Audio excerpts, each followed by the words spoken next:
into history. ASMR.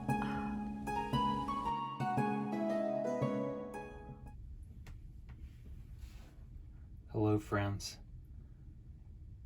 I want to thank everyone for the response to my channel and for everyone that's been watching and liking and also subscribing. I just want to extend just loads of thanks to you. I really appreciate it. I feel like the channel has grown a lot in the last week. I've made some attempts to try to keep some short videos out there, and I hope you'll check some of those out as well. I think there's been some really nice response on both TikTok and YouTube, so really appreciate everything, and I hope you'll keep watching and enjoying the content. So this will be the last video that we discuss the Conquistadors. I hope you've enjoyed these stories related to the Conquistadors and their different explorations and conquests. I personally have enjoyed learning about some of this that I didn't know and revisiting the things I did know. It's really been a really fun intellectual exercise, and I hope you've gotten a lot out of it as well, and hopefully it's helped you relax at the end of a long day. So anyway, thanks again for watching. So now we're going to discuss the Conquistador of Coronado. So you're going to find that this particular story of a conquistador is going to be a little different than some of the other ones. In my opinion, it's a very shorter story than some of the other ones I've done. I'd be very surprised if this ended up going for 30 minutes. I'm imagining this will be more of a 20-minute type video, but hopefully you'll still find it very interesting. And just to let you know, moving forward, I'm going to probably shift gears a bit and do something a little different other than conquistadors. So I hope you'll go along for that ride as well. So to pick up where my last video on Cortez and the Aztecs left off, of course, the conquest of Mexico was big for Spain. They established the colony of New Spain for Mexico here, and simultaneously there were several other expeditions and conquests happening in the Americas, including places like present-day Guatemala, Panama, and eventually South America as well. There were also attempts to explore the northern part of Mexico up here. They thought that there had to be other empires like the Aztecs that were just as rich and full of gold. There had long been this legend of Cibola, or the 7 cities of gold. I think some called it El Dorado.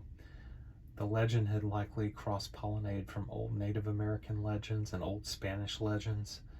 They received some popularity after the ill-fated Narvaez expeditions. Survivors, which included Cabeza de Vaca, had heard all these tales from the natives that they interpreted to be Cibola, which was the old legend they had heard. And they reported these stories to the crown and to the governor of New Spain. So one of these survivors of the expedition was a former Moroccan slave by the name of Esteban. In years after the expedition, Esteban headed north again, where he had been before, with a friar by the name of Marcos de Neva. And Esteban and this friar had gone up here into the area that's now New Mexico and Arizona. And interestingly enough, Esteban met a very mysterious death on the journey. But Friar de Neva, who was with him, returned back safely, and Friar Marcos de Neva had claimed to have seen the city of Cibola from a cliff, and the death of Esteban and the stories that he told, looking through modern eyes, kind of makes Friar Marcos a very controversial figure. But at this point in the story, no one really had any reason to believe that Friar Marcos wasn't telling the truth. So enter Francisco Coronado, and Francisco Coronado is the governor of the New Spain province, which is roughly in this area here that I'm circling. It's called Nueva Garcia, and the capital is Compostela, which is where I'm kind of pointing right now. At this city, Coronado enlisted an army full of men and also natives. Many of the natives were fortune-seeking natives, and Friar Marcos de Neva accompanied him on this journey as well.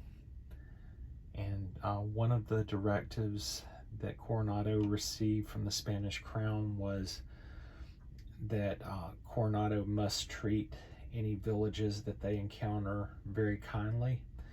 He was told to reimburse any of the villages for any of the food and provisions that he took. So as they're ready, they're in the year 1539, they're ready to head north from Compostela.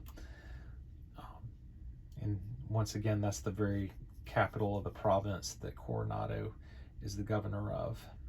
He's got about 300 horsemen and about 800 natives that were joining the contingent. And one historian later described the men that were part of the expedition by saying, many of them, tender sons of well-to-do families, were more accustomed to dallying in drawing rooms than to strenuous outdoor pursuits. The majority were new arrivals from Spain and wholly unacquainted with the American frontier. Few of them knew how to fasten their own packs. So you're dealing with a lot of men that are very wet behind the ears and very inexperienced with a long journey through a frontier. So in early 1540, the expedition departed and was heading north. The journey's difficulties were confounded by jungles of brush that extends along the plain north. And so many native laborers were used to kind of cut through these jungles to widen the path for the horses.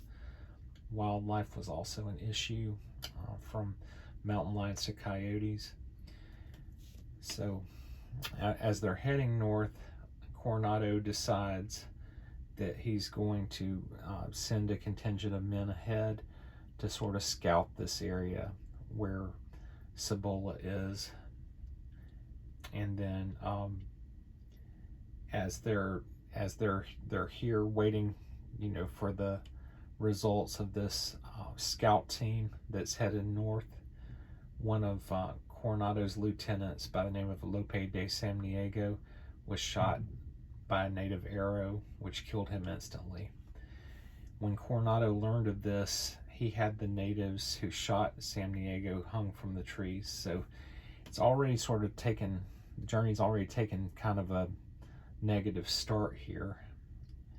And so while they're waiting for these scouts, the scouts sort of head up here north. They head up to a river called the Gila River. These scouts returned with news about the area, and they were hoping to hear stories of gold. But suffice to say, there was nothing really to report. There was no gold, no cities. So this was actually the first of many disappointments to come for Coronado. So at this point, they're still in the confines of New Spain, and then they make it over here to Culiacan on Easter Sunday, and they're able to resupply some provisions. So they continue heading north from Culiacan, and this is where the map switches. And you're going to see the rest of the expedition here. So after they've headed north from Culiacan, they they end up heading to where this supposed Cibola is.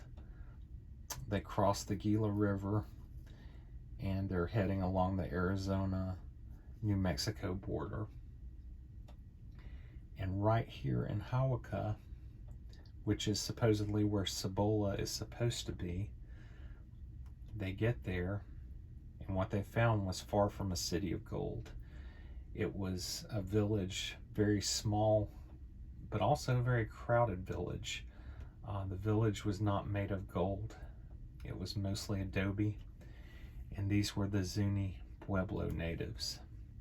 This was a very huge disappointment to Coronado, but also to his men, who became very mutinous. And obviously, at this point, Friar Marcos de Neva is in a lot of trouble. All these men are cursing him for telling them about this supposed city of gold, and there's no gold to be found anywhere. So Marcos de Neva decides he better pack it in, and he heads south back to Mexico City in total disgrace. And then later he's referred to by other Mexicans as the liar friar for all the lies that he had told. Meanwhile, Coronado decides he wants to send some men west to scout the area, and so they start that process, and I'll come back to that in just a moment. But as they're here in Hawaka, Coronado sends a contingent of men to tell the Zuni people that they're now under Spanish rule and they're required to convert to Christianity. The Zuni would not become subject to Coronado quietly, though, and they begin attacking the Spanish, and then Coronado ended up wounded. But now the town does end up under Spanish control. They're able to start searching for gold. They don't find anything in there but blankets and turquoise. So Coronado decides, okay, I'm going to use Hawaka here as a base. And as I mentioned, he sent that party of men west towards the Grand Canyon. And then Coronado decides he's going to start heading east. And while the Coronado and the main army is headed east, the western faction comes up here to the Hopi tribe, and the Hopi help them sort of scout the area some, and they see the Grand Canyon. The Hopi tell Coronado's men that this river here, the Colorado River, is unnavigable. So they kind of take that, the Spaniards kind of take that at face value and decide they're not going to mess with trying to cross the Colorado River. But they do see the Grand Canyon and the rim. I believe this would be the eastern rim of the Grand Canyon. And then they see it, but they send somebody ahead to Coronado to let him know what they saw, and they report nothing but a vast wasteland. So the Hopi native tribe, since they sort of convinced the Spaniards that this river was unnavigable, they were really probably telling them that so they would move along. So meanwhile, Coronado's heading east, as I mentioned. They encounter a Pawnee native by the name of, well, they call him the Turk because they thought he looked Turkish. But this Turk had told Coronado that east of there's a land called Quivira, which is located in the present-day Kansas area. Supposedly it's full of gold, silver, and fine fabrics, and even canoes that were made with gold bells. Coronado decides to make the winter camp here at Tygo, which is near modern-day Santa Fe, New Mexico. The expedition arrived in Tygo needing food and water, And in some cases, the Spanish did barter for it, but eventually they just began taking what they needed. And that led to some problems with the natives in Tigo. And one Spanish soldier assaulted a Pueblo woman there in Tigo, and it started what is referred to as the Tigo War, which lasted for about 3 months. While the natives had some defensive advantages in Tigo, by the following March of 1541, the Spanish defeated the Tigo. Hundreds of the tribe had been killed, and only a small number of Spanish died. After all this carnage in Tigo, Coronado started heading east and resuming his search for Quivira. And this is kind of the path he followed. He went along these different rivers through here, through the top of Texas, and then up through the panhandle of Oklahoma. And then as they're heading up here towards Quivira, they get up here, and this is actually near Salina, Kansas, is where Quivira is located. They didn't find anything there, no more than teepees.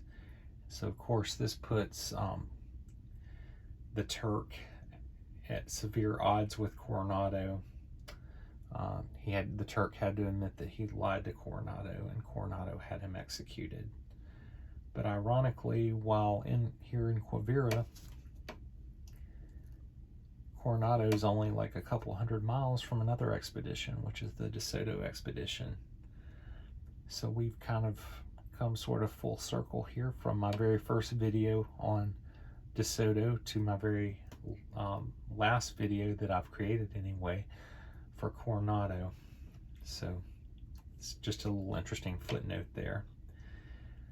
So for the aftermath of this expedition, Coronado decides to return back to Mexico, has basically nothing to show for his journey, lost a lot of money that he invested into the expedition, but also eventually there became reports of the different war crimes that Coronado leveled against the natives.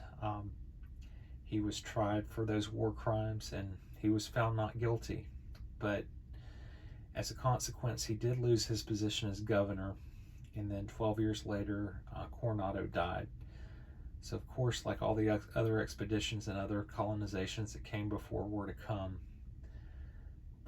even though there were a lot of natives killed in war during this expedition, the biggest damage that were done to the native populations was the spread of diseases. And then of course, looking back through modern eyes, the discovery of the Grand Canyon was a pretty big deal, but to the Spaniards it barely made any waves at all. Coronado viewed the canyon as a wasteland, and he was told the Colorado River was unnavigable. So the irony of all that is today the Grand Canyon is one of the most visited natural wonders in the world, and the Colorado River supplies water to millions of people. New Spain as a colony would continue to thrive, but eventually they would colonize north several decades later into some of the same areas that Coronado went through. The end of the era of the Conquistador, however, made way for more peaceful incursions of Spanish and eventually Mexicans into areas north of the Rio Grande before the era of the United States took hold. So we've kind of come full circle here with our conquistadors, and I thank you for your attention, and please like and subscribe my page, and also comment if you would like to leave any feedback for me. I appreciate all the feedback I've received thus far, and also appreciate all the subscriptions as well. So thanks to everyone for paying attention, and you have a good day.